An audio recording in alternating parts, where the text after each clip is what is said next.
आज जो है हम लोग क्लास 10th का ट्रिग्नोमेट्री देख रहे हैं। ट्रिग्नोमेट्री में देखेंगे कि एंगल और रेशियो। कहने का मतलब जैसे हमसे कभी कभी कोई पूछ लेता है कि साइन 0 डिग्री का मान कितना होगा, या साइन 30 डिग्री का मान कितना होगा, या साइन 45 का मान कितना होगा, या साइन 60 डिग्री का मान कितना होगा।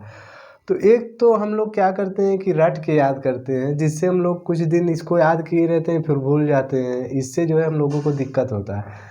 तो हम लोग क्या करते हैं इसको कि इसको निकालना सीखेंगे। क्या करेंगे? निकालना। कैसे निकाला जाता है? तो इसके लिए देखो कोई मतलब निकालने का बुक में कोई फार्मूला नहीं दिया है। हम लोग सिर्फ इसको लेट करके मतलब इसको अपने तरीके से याद करने के लिए जो हम लोग मानते हैं। जैसे यहाँ पे क्या मान लेंगे? 0 मान लेंगे, यहाँ पे 1 मान लेंगे, यहाँ पे 2 मान लेंगे, यहाँ पे 3 मान लेंगे, यहाँ पे 4 मान लेंगे। ठीक है, ताकि हमको रटना ना पड़े और हम अपने दिमाग से जो है इसकी सभी के वैल्यू क्या करें? निकाल लें। जैसे अगर हमसे साइन 0 का पूछ रहा था, ये 0 वाला है ना, देखिए इसको हम माने हैं। ये तरीका कोई मतलब बुक से नहीं है, ये सिर्फ हम याद करने के लिए इसको हम लोग अपना बना लिए हैं। ठीक है, जैसे मान लीजिए 0 डिग्री का हमको निकालना है, यानी साइन 0 डिग्री का। तो हम लोग देखिए ये 4 है ना, 4 से सभी में क्या करते जाइए? डिवाइड करते जाइए। जैसे मान लीजिए हम इसका निकालना है तो क्या करेंगे? 0/4। तो 4 देखिए 0 में अगर 4 से डिवाइड करते हैं तो हमारा आंसर हमेशा 0 ही आता है। तो यहाँ पे क्या हो जाएगा? 0 हो जाएगा। अब फिर देखिए इसमें भी हम कहें कि सभी में 4 से करना है, तो अब 1 क्या कर देंगे? 4 से करेंगे। तो 1 से जब 4 में डिवाइड करेंगे तो न होगा ना, इसलिए हम लोग क्या ले लेंगे? रूट ले लेंगे। तो रूट लेंगे, देखिए 1 का रूट हमेशा 1 ही होता है, और रूट 4 तो जो है हम लोग क्या करेंगे? इसका जैसे रूट 1/4 है तो रूट 1 का वैल्यू 1 होता है, और 4 का वैल्यू क्या हो जाएगा? 2, क्योंकि रूट 4 का वैल्यू क्या होता है? 2। तो अब देखिए 30 डिग्री का जो वैल्यू होगा 1/2 होगा। अब हम लोगों को जैसे 45 का निकालना है, तो इसको भी डिवाइड करिए। 2 बाई क्या कर दीजिए? 4, यानी देखिए 4 से ही सभी में डिवाइड करना है। इसको हम लोग तब फिर क्या करेंगे? देखिए 2 1 जा 2, यानी 1/2 हो जाएगा। अब इसको क्या कर लेंगे? रूट में ले लेंगे। तो रूट में लेंगे, देखिए रूट 1 का जो वैल्यू होता है 1 ही होता है, लेकिन रूट 2 अगर है तो इसका वैल्यू क्या होगा? रूट 2 ही होगा। तो हम इसको क्या लिख सकते हैं? 1/√2। ये वैल्यू आ गया हम लोगों का साइन 45 का। अब हम जैसे 60 का निकालना है तो इसको भी करेंगे, यानी 3/4। तो देखिए ये कटेगा, कटेगा तो है नहीं, इसके लिए हम लोग क्या कर लेंगे? रूट ले लेंगे। तो देखिए रूट 3 का जो रूट होगा वो रूट 3 होगा, क्योंकि रूट से बाहर नहीं निकलेगा। और ये रूट 4 है ना, तो इसका वैल्यू क्या हो जाएगा? 2। तो यहाँ पे हम लोग क्या लिखेंगे? ऐसे रूट 3/2। अब हम लोग देखिए ये लास्ट वाला बचा है 4, तो इसको क्या कर देंगे? 4/4 कर देंगे। ये काटेंगे तो 1 आ जाएगा, तो यानी इसका वैल्यू क्या हो गया हम लोगों का? 1। तो ध्यान दीजिए, अगर हम लोग को निकालना हो तो अपने ऐसे दिमाग में हम लोग रख लेंगे कि पहले में 0, फिर 1, फिर 2, फिर 3, फिर 4, और इसी 4 से सभी में डिवाइड करते हुए चले जाएंगे और रूट लेते हुए चले जाएंगे। तो देखिए ये वैल्यू हमारा, यानी साइन 0 का वैल्यू कोई पूछेगा तो हम 0 बताएंगे। साइन 30 का जो वैल्यू होता है 1/2 होता है। साइन 45 का वैल्यू होता है 1/√2। साइन 60 का वैल्यू √3/2, और साइन 90 का वैल्यू 1 होता है। अब जैसे हम लोगों को कास का वैल्यू निकालना है तो इसी को क्या कर देंगे? हम लोग पलट देंगे, यानी इसको इधर कर देंगे। जैसे देखिए ये 1 है ना, तो 1 यहाँ पे आ जाएगा ऐसे।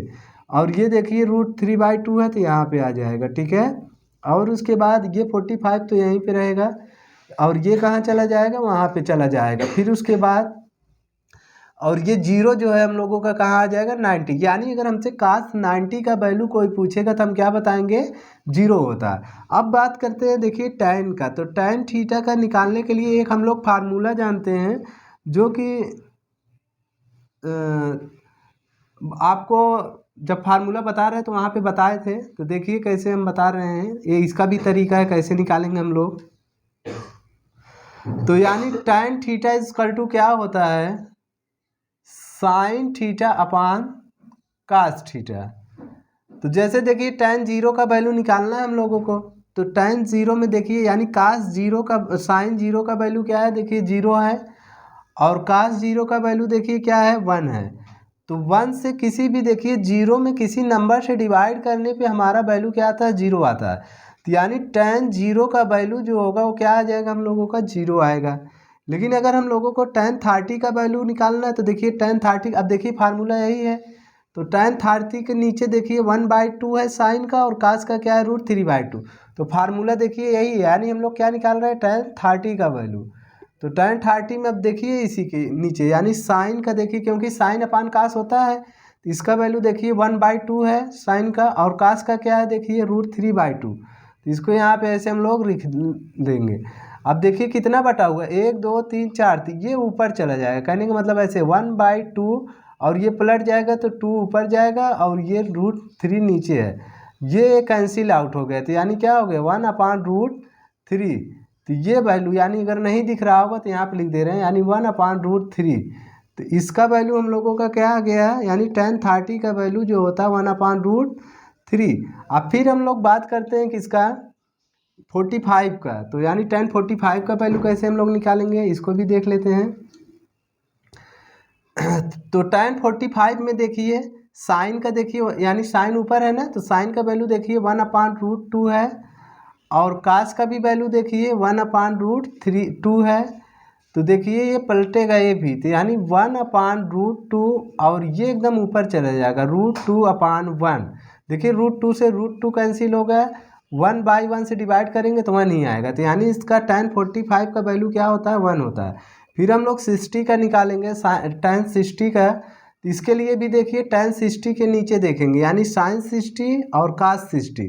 तो साइन ऊपर है तो इसको रखिए ऐसे √3/2, और उसके बाद cos 60 का 1/2। तो ये भी देखिए 1 2 3 4 हो गया, तो ये भी पलट जाएगा, यानी ऐसे √3/2 पलटेगा तो गुणा में चला जाता है, तो यानी 2 एकदम ऊपर चला जाएगा 2/1। 2 से 2 कैंसिल आउट, तो यानी ये √3/1, तो 1 से डिवाइड करने पे हमारा वही वैल्यू आता है। तो यानी इसका वैल्यू क्या आ गया √3 आ गया। अब हम लोग को देखिए 90 का निकालना है, यानी tan 90 का निकालना है। तो tan 90 के लिए हम लोग क्या करेंगे, इसके लिए देखिए tan 90 में देखिए साइन का वैल्यू क्या है 1 है, और जो है कास का वैल्यू क्या होता है 0 है। तो देखिए ध्यान दीजिए, अगर हम किसी भी नंबर में 0 से डिवाइड करेंगे, कभी भी इसको जो है हम लोग डिवाइड करते ही नहीं, अभी तक ये मैथ में कोई मतलब ऐसा फार्मूला ही नहीं बना है। तो इसलिए हम लोग इसको क्या मानते हैं कि अनडिफाइंड, जिसको हम लोग नॉट डिफाइंड कह सकते हैं। क्या कह सकते हैं, नॉट डिफाइंड, मतलब इसको हम लोग डिफाइन नहीं कर सकते हैं। तो इसलिए हम लोग इसको अपरिभाषित या नॉट डिफाइंड लिख सकते हैं। क्या लिख सकते हैं, नॉट डिफाइंड लिख सकते हैं। ठीक है। अब जैसे tan का निकालना, tan का तो हो गया, अब काट का निकालना है, तो हम एक फार्मूला ये भी बताए थे, tan थीटा इक्वल टू 1 क्या होता है, काट थीटा होता है। तो काट को यहाँ पे भेज दीजिए, तो काट theta equal to 1/tan theta. क्यों हम यहाँ पे भेजे काट को, क्योंकि हम लोगों को काट का वैल्यू निकालना है, और tan का क्या है हमको पता है। तो हम लोग देखिए जब काट का निकालना है तो क्या करेंगे, यानी जैसे हम निकालना है तो इसी का उल्टा है, तो अब इसी को क्या कर देंगे ऐसे कि ये वाला वैल्यू जो है हम लोगों का कहाँ आ जाएगा, यहाँ। तो इसको ऐसे नॉट डिफाइन कर देंगे, ठीक है। और इसके बाद जो है ये हमारा आ जाता है कहाँ, √3, फिर उसके बाद 1, फिर 1/√, क्या आ जाएगा ये 3, फिर उसके बाद ये कहाँ आ जाएगा 0, क्योंकि इसी का क्या है ये अपोजिट है। तो इसलिए हम लोग जो है इसको यहाँ से सॉल्व कर लेंगे। और जो है नेक्स्ट हम लोगों का जो है उसके बाद हम लोग जो है क्या करते हैं देख, तो हम लोग देखिए, तो यानी कहने का मतलब जैसे tan थीटा का हम लोग निकाल लेते हैं, फिर इसी को क्या कर देते हैं, पलट देते हैं। तो यानी देखिए ये इनफाइनाइट हो गया है, और √3 यहाँ पे चला जाएगा, 1 1 पे ही रहेगा, और 1/√3 इधर हो जाएगा, और ये 0 वहाँ पे हो जाएगा। तो इस तरीके से हम लोग जो है काट का वैल्यू निकाल लिए। अब देखिए सेक का कैसे निकालते हैं, तो सेक का हम लोग निकाल लेते हैं। सेक के निकालने के लिए हम आपको फार्मूला इसका भी बता चुके हैं। जैसे देखिए सेक थीटा इक्वल टू हम बताए हैं क्या होता है कि 1/cos थीटा होता है। तो इसके लिए हम लोग देखिए जैसे यहाँ पे सेक 0 का निकालना है, तो यहाँ पे देखिए cos 0 का वैल्यू, तो cos 0 का वैल्यू क्या है हमारा 1 है। देख लीजिए cos 0 का जो वैल्यू है क्या है हम लोगों का, 0 डिग्री का वैल्यू 1 है। तो हम लोग यहाँ पर रख देंगे, यानी 1/, क्योंकि सेक 0 का निकालना है इसलिए 0 वाला देखेंगे, ठीक है, 0 डिग्री वाला। तो यहाँ पे 1 रखेंगे, 1 से डिवाइड करेंगे तो 1 आ जाएगा, यानी कहने का मतलब इसका वैल्यू क्या आ जाएगा 1। अब हम लोग को जैसे 30 का निकालना है, तो देखिए सेक 30 का निकालना है, लेकिन हम लोग देखेंगे किसका, कास का। तो यहाँ पे ऐसे रखेंगे, यानी 1/cos 30 का वैल्यू क्या है, √3/2 है। तो ये देखिए क्या हो जाता है, ऊपर चला जाएगा, यानी इसमें मल्टीप्लाई हो जाएगा। जैसे कहने का मतलब 1/2/√3, तो यानी जो सीधा सीधा हमारा होगा 2/√3। इसको हम लोग क्या कर देंगे ऐसे 2/√3। अब इसी तरीके से हम इसको भी करेंगे। देखिए यहाँ पर रखेंगे तो यानी 1/√2 हो जाएगा, तो ये ऊपर चला जाएगा, तो यानी √2 कहाँ चला जाएगा, ऊपर। इसको भी जब हम लोग यहाँ पर रखेंगे, देखिए एक ये बटा में है तो 2 कहाँ चला जाएगा, ऊपर चला जाएगा। फिर उसके बाद जैसे ये 0 वाला निकालना है, तो यहाँ पे हम लोग क्या रखेंगे 0। तो देखिए 1/0, तो हम क्या बोले कि कभी भी किसी भी नंबर में 0 से डिवाइड नहीं होता है। ये अभी तक कोई भी मतलब फार्मूला बना ही नहीं है, इसलिए हम लोग इसको क्या मानते हैं कि नॉट डिफाइंड, जिसको हम लोग नॉट डिफाइंड या अपरिभाषित बोलते हैं हिंदी में, ठीक है। अब जैसे हमको कोसेक का निकालना है, तो सीधा सीधा हम इसी को क्या कर देंगे, पलट देंगे, तो यानी ऐसे हो जाएगा, ठीक है।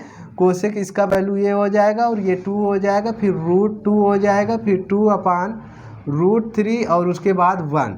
तो इस तरीके से हम लोग जो है क्या करते हैं, फार्मूला को याद कर सकते हैं। देखिए सेक निकाल दिए, अब कोसेक का निकालना है, तो इसी को हम लोग पलट देंगे। यहाँ पे ये आ जाएगा, ये यहाँ पे और ये यहाँ पे, ये यहाँ पे और ये यहाँ पे चला जाएगा, ठीक है। अब नेक्स्ट जो है हम लोग क्वेश्चन को अगले वीडियो में करेंगे, ओके।